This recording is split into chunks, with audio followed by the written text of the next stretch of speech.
Alright guys, welcome back to Required Reading. My name is Russ, and today we're going to be reading Chapter 2 of Ghostbusters The Return. Chapter 2. A group of somber-looking men sat around a long mahogany table in a wood-paneled conference room. At a corner of the room, a television screen showed the ghoul bursting through the speaker tower. This was the scene just hours ago, when Madison Square Garden was transformed from a place of joy into a supernatural battlefield, a reporter said in a voiceover. For years, New Yorkers have flocked to the garden to cheer their favorite home teams on to victory. But last night, it played host to a competition of a different kind. The image cut to a shot of an ion stream zapping the corpse. On the one side were the forces of darkness. Standing against them were New York's hometown heroes, the Ghostbusters. The ghosts were replaced by Venkman, bowing to the crowd. "Oh, and of course," he said, "I'm Dr. Peter Venkman." The reporter continued. His Honor, Mayor Lipinski, had this to say. The television showed the mayor standing outside the arena, surrounded by reporters with microphones. He looked only slightly the worse for wear after his encounter with the ghosts, not to mention the crowd. "Once again," he said, "our city owes a great debt to the Ghostbusters. I thank them, and I'm sure that the people of the city do the same." He turned to look directly into the camera, jaw set and gaze focused into a piercing stare. "In addition to all you gremlins and goblins who may be watching, to all the things that go bump in the night, I have a message for you. We have taken your worst. We have stared into the face of evil, and still, New York stands strong. We're tougher than you are. We're meaner than you are. So keep your sorry ectoplasmic butts out of our city, or we'll send you running back straight to Hades." Even the reporters in the crowd were starting to cheer when a well-dressed man in his mid-50s pushed the button on a remote control. The television screen turned pale blue as the video cassette recorder clicked off, leaving silence in its wake. "We're doomed," he said. He ran a hand through his thick silver hair and exhaled deeply, then looked around the room at his four equally well-dressed companions, who sat in various places around the meeting table. "Look at that," he said, gesturing towards the television. "How do we beat him?" "Well, maybe it's not that bad, Gary," said a younger man in glasses.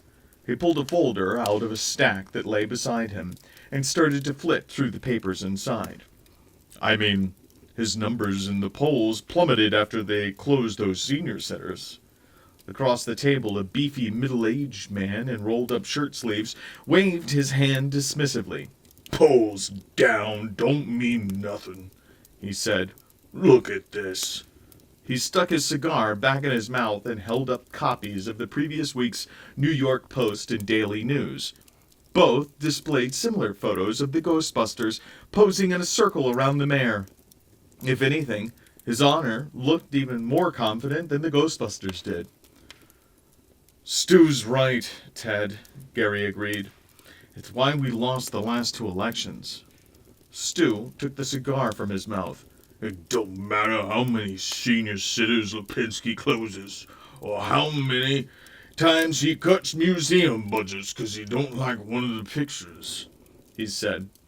"Who cares how bad his record is on the economy or social issues? All it takes is one lousy spook attack and poof, he's the golden boy again. As long as he's standing next to the Ghostbusters when they save the city from this week's latest hoodoo, we ain't got a chance." The younger man wasn't ready to give up that easily. "But if we had the right candidate," said Ted. "What about Halloran? He projects a tough image." Gary shook his head. "He's a former police chief, Ted. He fights crooks, not ghosts." Mills? Not enough of a common man. Welkowitz? Oh, come on. Even I wouldn't vote for Welkowitz. Ted sat back in his chair, looking deflated. A pensive silence fell over the room. The fourth man in the room was older than the others, an African-American man in a tan three-piece suit. He had been quiet throughout the discussion. Instead, he stared at the pale blue television screen, deep in thought. You know, he said, Ted's right. With the right candidate, we might still stand a chance. In an ideal world, maybe, Gary allowed. But frankly, John, I don't see anyone who can fit the bill. That's because you're not thinking creatively, the older man replied. The mayor's popularity isn't intrinsic. It doesn't come from anything he's done himself. It comes from his association with the Ghostbusters, right? Right, said Gary, not quite sure where his colleague was going with this. John picked up the remote control. He rewound the tape slightly and hit the stop button. So if that's the case, then maybe there's someone who can beat him. John pushed play. Once again, Venkman appeared in Madison Square Garden, bowing deeply to the crowd. John stopped the tape. With a smile, he picked up the Daily News and pointed to the photo. Not at the mayor, but at the man standing beside him. Gentlemen, he said, I give you our new candidate for the office of the mayor of New York City, Peter Venkman. Flashing red lights lit up the darkened street as an old converted 1959 Cadillac ambulance rounded a corner in lower Manhattan. Even a glance at the assorted aerials, detectors, and warning devices that blanketed its roof made it clear that this was no ordinary emergency vehicle. Splashed across each of the two front doors was a drawing of a plump cartoon ghost, surrounded by a red circle with a slash through the middle. The license plate read Ecto 1, and as though there could be any doubt as to the occupants, a digital sign atop the Ectomobile alternated between two messages that were spelled out in bright red LED lights. At one moment, the sign read, Ghostbusters. At the next, it read, Who you gonna call? The Ectomobile pulled into a short driveway that led into a former firehouse that served as the Ghostbusters headquarters. Winston sat behind the wheel and let the Ectomobile idle in the driveway while the others climbed out of the car. Venkman leaned down into the driver's window. Thank you, my good man. What do we owe you for the fare? Winston turned toward him with a look that was simultaneously bored and indulgent. That wasn't funny the last 6 times either, Peter. Humph! Venkman sniffed in mock indignation. Ray and Egon had already reached the building and were opening its huge doors to let the Ectomobile inside. It's funny finding a Class 3 manifestation on that scale without any warning, Ray said. It's been so quiet lately. Egon agreed. You'd expect some smaller scale events to occur first. Ray shrugged. Maybe the other events were so small that they never got reported. Possibly, Egon replied, obviously not convinced. The creature said they were minions of someone, didn't it? What was the name? Xanadu? Xanthador, I think, or something like that. Does it mean anything to you? Nope, never heard it before. You? Egon shook his head. No, it could be the name of some obscure deity, or perhaps the name of whomever summoned them. I'll check Tobin's spirit guide and see if I can find any reference. The two of them stepped aside to let Winston ease the Ectomobile into the building's parking bay. Venkman swept past them as he strolled through the parking bay and into the main part of their headquarters. As he walked by, he threw his head back and called, Lucy, I'm home! The rear of the first floor was devoted to office space. Directly in front of the paneled office area and a bank of file cabinets was a heavy oak receptionist desk. The petite woman behind the desk wore a loud print dress, dangling earrings, glasses with heavy black frames, and vivid red hair, and a shade that had never been found in nature. The sign on her desk announced her name as Janine Melnitz. Beside the desk, a second woman sat in a visitor's chair, a taller, slender woman with frizzy dark hair.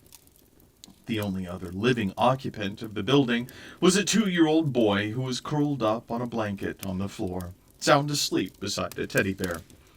Venkman took in the scene, then opened his arms and moved towards the taller woman with a welcoming smile. "Dana, sweetie poo, what are you doing here? Isn't midnight kind of after Butch's bedtime?" Dana rose from her chair without returning the smile or opening her arms for a hug. "His name is Oscar." Well, this couldn't be good. Dana was using that tone of voice and insisting on her son's proper name again. It could only mean that Venkman was in trouble. "Where were you?" she asked. Where was... Venkman's brow furrowed. Why was she asking the question? "Well, the boys and I were just up at Madison Square Garden taking in a show." He shrugged and smiled disarmingly. "Things got a little wild. You know how it is when you're saving hundreds of people from certain doom." Dana shook her head. "Before that, this afternoon?" "This afternoon," Venkman echoed, clearly at a loss. "Yes, when you were supposed to babysit Oscar while I went to my rehearsal." "Oh, that! Well, I'm sorry about that, but there was, an emergency. Big emergency. Giant, ghost monster, huge, tried to eat the, Chrysler building. Big problem, lots of danger." Dana gave him a cold look. "Was that before or after you went to the movies?" Venkman went pale for a moment. Then, in a sudden flash of realization, he glared at Janine. She smiled sweetly back at him. Just then, the other Ghostbusters walked up to join them. "Hey, Dana," said Ray. "Hi," said Egon and Winston almost in unison. "Hi, guys," Dana said, before turning her attention back to Venkman. "Peter, we've had the discussion before. Do you realize how important these rehearsals are? There are thousands of cellists in New York, just dying for the chance to play the Philharmonic. If I'm not there to fill my chair in the orchestra on time, then my bosses will give it away to someone who will. Luckily, Janine said it was okay for me to leave Oscar here with her while I made a mad dash to the Met. But we can't keep going on like this, Peter." Winston said, holding up the still-smoking trap that held the ghost from the arena. "I think I'd better go downstairs and stash these boys in the containment unit." "I'll come help you," Ray said, grateful for the excuse to leave. "Me too," Egon added quickly. "I've been meaning to, look at a gauge." Dana and Venkman watched them make their hasty exit. Then they turned to look at Janine. "Oh, right," Janine said in her nasal New York twang. "I should be getting home. Good night." With that, she picked up her shoulder bag and left. Once everyone was gone, Venkman said, "Don't you think you're blowing all this out of proportion? Okay, so I forgot one time." "That's just it, Peter. It's not one time. You promised to take Oscar to the Museum of Natural History weeks ago." "So? I figured the little guy would like the dinosaur skeletons." "Sure. But it's 5 weeks later now, and you still haven't taken him. And don't get me started on trying to get you to meet my parents." "What are you trying to say?" "I care for you, Peter. But you are by far the most immature, irresponsible person I've ever met." Venkman offered a small, tentative smile. "Don't forget cute." And charming. You've always told me I'm charming. But Dana wasn't in the mood to get distracted. It's time to start being responsible, Peter. She wrapped Oscar in a blanket that lay beneath him and scooped him up into her arms. I've got a son and a career that mean a lot to me. When you're ready to respect that, when you're ready to respect me, then you give me a call. With that, Dana strode across the parking bay and out the front door. Venkman just stood there, looking stunned. Okay, he said absently. I'll call you. Beyond the veil that cleaved the space betwixt the waking world and the darkling plain, there lay a land of mist and shadow. There was little that inhabited this simultaneously dank and arid land. Indeed, whatever unfortunate creature did live there tended not to do so for long. Within the bleak and shifting landscape of this netherworld, a sullen figure brooded darkly. Its 7 gleaming yellow eyes narrowed as it ran a bony claw along multiple rows of razor-sharp teeth.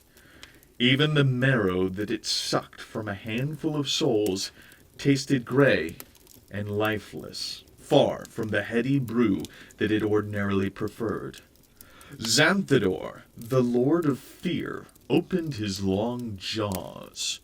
The voice that issued from their depths was reminiscent of 6-inch-long iron nails dragged against a mile-long blackboard. "Gizel," he said in a low, ominous tone. Nearby, a round little demon stopped chewing in mid-bite and instantly dropped the soup bone he was holding. He jumped to eager attentiveness at the sound of Xanthador's voice, choking down the meat that had stuck in his throat. Did you call, O King of Terror? How may I be honored to be of service?" "I am not happy." Gizel swallowed hard. He knew all too well that when Xanthador wasn't happy, anyone within reach was in serious danger of losing a few limbs. "As you say, O mighty Xanthador, Lord of Fear, Prince of Panic, Sovereign of Dread," said Gizel. "Whatever your whim, I shall hasten to fulfill it, O monarch of fright, for you are the shadow that creeps in the night, and I am but your humble servant, O master of horror. Your might is awesome to behold, and—" "Yes, yes," Xanthador said with an impatient wave. "You may forego the litany for now." "As you wish, O overlord of apprehension and ruler of—" Gizel's words were cut off by Xanthador's hand, which shot out with blinding speed to grip him by the throat. Gizel dangled several inches above the ground, gurgling as he struggled to breathe. "I said you may forego the litany," Xanthador said. The casual calmness of his tone was shaded with more than a hint of menace. Gizel choked out his reply. "Sure thing, boss." "My agents have failed me, Gizel. I gave rise to fearsome apparitions, and asked nothing more of them than to sow terror among the mortals. A simple matter, you must admit." Still dangling from Xanthador's grasp, Gizel managed a feeble, "Then why do I feel no rush of power?" Xanthador snarled. He punctuated the question with an angry sweep of his arm that also happened to send Gizel flying. Why does the savory elixir of fear not flow over my tongue? Giesel smashed into a rocky outcropping and fell to the ground with a grunt. He decided to assume that Xanthador's question was rhetorical. Xanthador seemed not to notice. The Lord of Fear gazed off into the distance. How different it is from millennia past, he said. Now that was a time, Giesel. A time when the merest mention of Xanthador caused the most gallant of heroes to quiver like the weakest of maidens. Ah, how the fear welled up in rich and luscious waves. How it rose from the darkest recesses of humanity. How it nourished my very essence. In those days, Giesel, I strode the earth like a titan. The obsequious demon picked himself up from the ground and limped back to Xanthador's side. And so you shall again, my liege. Xanthador broke off his reverie. Slowly, he turned towards the demon. He eyed his lackey carefully. Do you think so, Giesel? Trembling under Xanthador's stare, Giesel forced what he hoped was a confident smile. You bet, oh, master. In a flash, Xanthador grabbed Giesel by the throat and jerked him up in the air to face him eye to eye. Precisely how do you expect that to happen, Giesel? Xanthador stretched out the demon's name as he squirmed in his grasp. My minions may wreak havoc, but havoc without fear is nothing to me.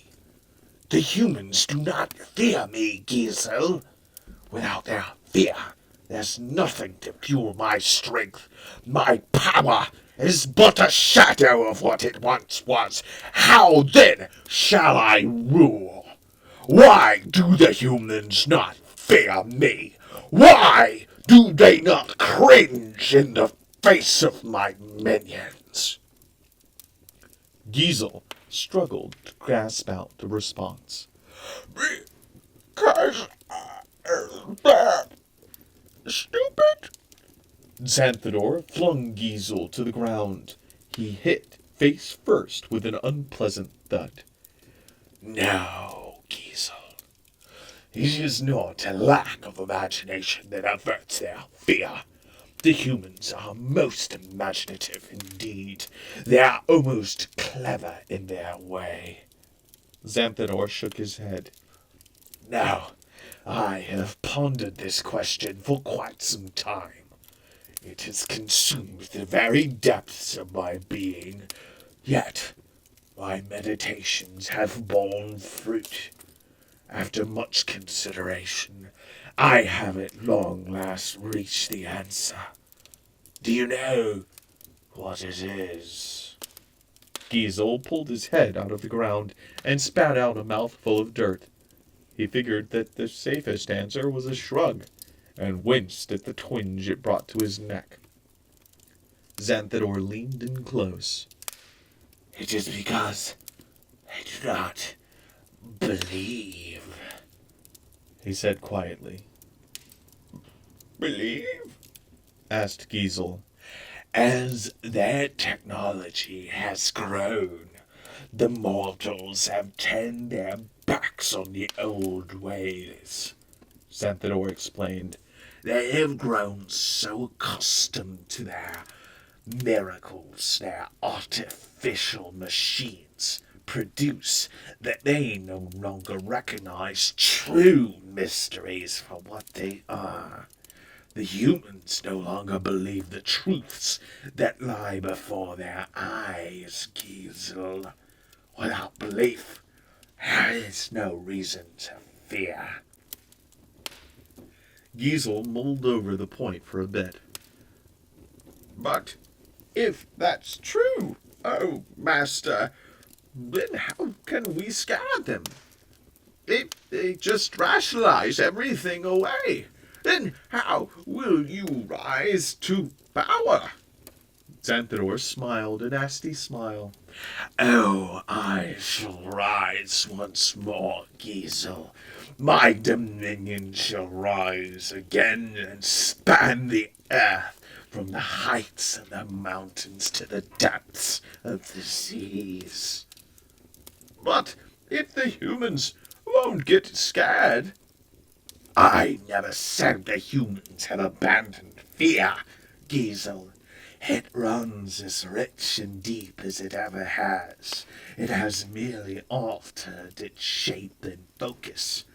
True, the humans' belief is no longer stirred by traditional means. Nevertheless, there are things in which they do believe. Thus, we shall adapt accordingly. The humans' beliefs are different today, and so are their fears. We must respond in kind. Xanthador reached up to pluck tendrils of ectoplasmic mist out of the murky air. He began to shape the vapor with his hands, molding it into corporeal form as he spoke. This night is not yet over.